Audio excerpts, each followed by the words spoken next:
All right, let's dive deep into John Steinbeck's The Grapes of Wrath. It's a book that still hits hard all these years later. We're going to unpack it, like a literature student, explore the plot, characters, symbolism, and all that historical stuff. Ready to roll with the Jodes and see why this story still matters. It's amazing how Steinbeck just drops you right into the Great Depression, Dust Bowls tearing up the Midwest, and you've got the Jode family, they're tenant farmers, forced off their Oklahoma farm. Not just them, though, right? Right. They're not alone. Thousands of other families, they're desperate. They're hearing about jobs out west in California, packing up everything and heading out. Steinbeck really puts you right there with them, the Jodes. You feel their desperation, but there's also this resilience and that hope, man. That hope for something better. And that whole journey, it's like a huge symbol, Obviously, it's a physical trip, but for the characters, it becomes this, transformative experience. Right. Especially for Tom Joad. Yeah, Tom. He starts out an ex-con, trying to find his place. Right, but then as they run into all this hardship, he kind of becomes this symbol of social awareness. And then it's just heartbreaking to see how their hopes, the Jodes' hopes, get crushed by the reality of California. Migrant camps packed with people, barely any decent jobs, and these rich landowners just exploiting everyone. Grandpa and Grandma Joe, they don't even make it. And Noah just walks off, can't take it anymore. And then Connie, he just ups and leaves Rose of Sharon, his pregnant wife. It's just brutal. Brutal on them as individuals and as a family, test them to their limits. Totally. But through all that, Inan Jode, she's just incredible. She really is. The backbone of the family, holds everyone together, never loses that strength, that love. She's like the definition of resilience. Absolutely. And we can't forget Jim Casey, the ex-preacher. Such a fascinating character. He's wrestling with his faith, searching for some new way to connect with the world. He becomes a labor organizer, speaking up for people who are getting trampled, almost like some kind of modern prophet, right? Yeah, Casey's journey really makes you think about the tough choices people had to make back then. Like, what does faith really mean when people are suffering? And what's our responsibility to help others?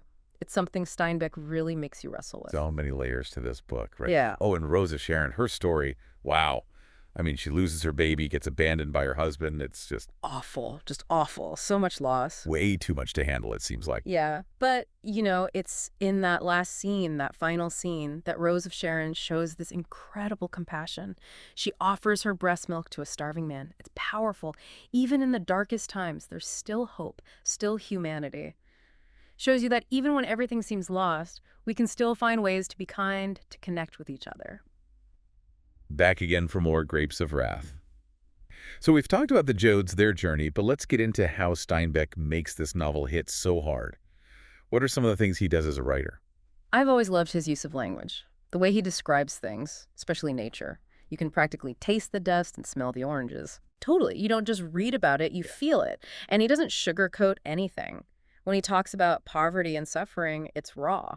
Which just makes the whole story even more powerful, And the way he writes dialogue, how the characters talk, their accents, slang, the rhythm of their speech.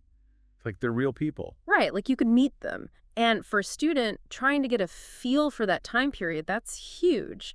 It also kind of highlights those social and economic lines, how people from different walks of life actually talked. And one thing that always stands out to me, those short chapters, almost like poems, where Steinbeck zooms out from the Jodes, it's like he's giving you this bigger perspective. Oh, yeah, those are interesting. They give you historical context, social commentary, sometimes even philosophy. One minute you're right there with the Jodes, struggling, and the next he's talking about the whole Dust Bowl migration or how those used car lots work. Exactly. It's like he's creating this multi-layered experience. Yeah. The individual stories and then these bigger forces at play. Yeah, it's like those chapters are a Greek chorus, commenting on everything, showing you the bigger picture. I like that, a Greek chorus. And the different points of view, too. Sometimes we're in Tom's head, sometimes Ma's, sometimes it's like an all-knowing narrator. It lets him explore the story from so many angles. Gives a voice to all these different experiences, something to pay attention to if you're, a writer yourself.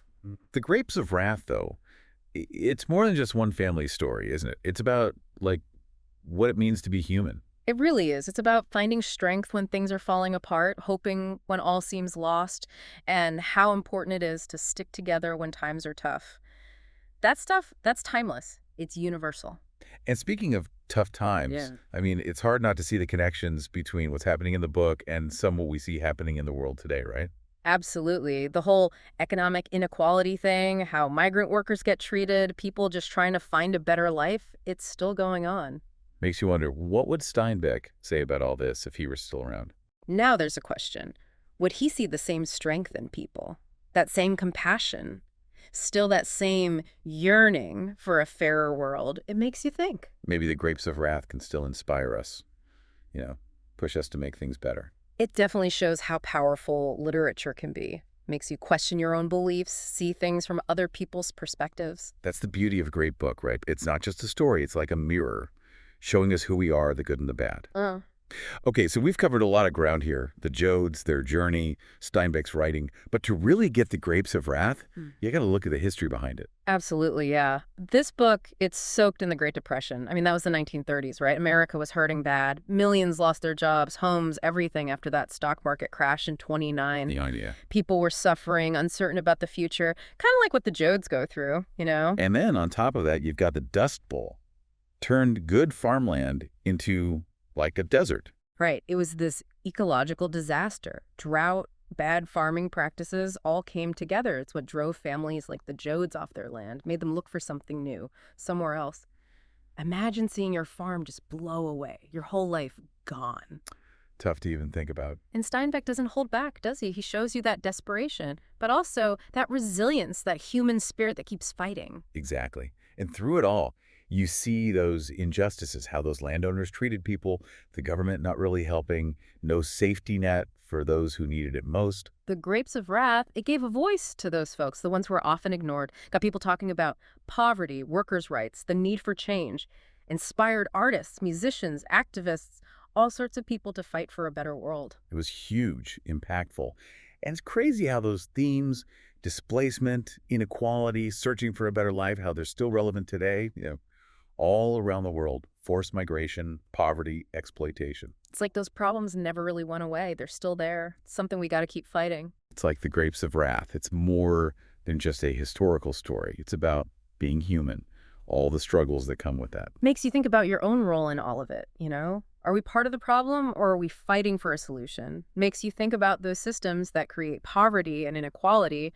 What can we do to make things fairer? It's a powerful message. So we hope this deep dive into the Grapes of Wrath has, inspired you to check it out for yourself.